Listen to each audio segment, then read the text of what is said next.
Ako si Junel, isa akong on-call waiter. Ngayong araw may duty ako. Kaya tara, samahan niyo ako.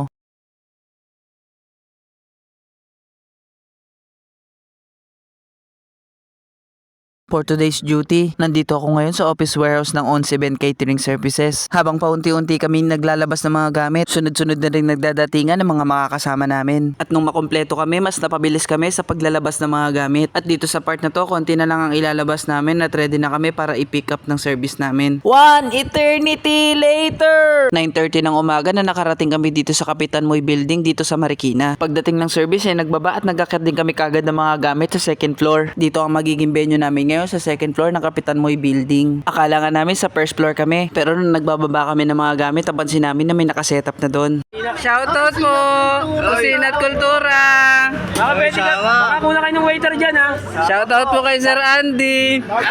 At pagtapos namin makapagkulitan sa baba, ay umakyat na rin kami para mag-setup. Sinimulan na nila Kuya Joshua at ni Kap Rodel ang mag-setup ng backdrop. Tinulungan din sila ni Kap Abel at ni Kuya Omar. Si Kap Dennis naman na nag-setup ng buffet, habang kami naman na nagsisetup ng para sa dining area. Makalipas ang ilang oras ay halos patapos na kami sa pagsisetup. Wedding naman ang event namin ngayon. At 150 packs na katawang sa servisyohan namin. Dahil alas 12 pasado na rin kami natapos mag-setup, medyo nakakaramdam na kami ng gutom. Kaya pagdating ng pagkain ay sabay-sabay na kami kumain.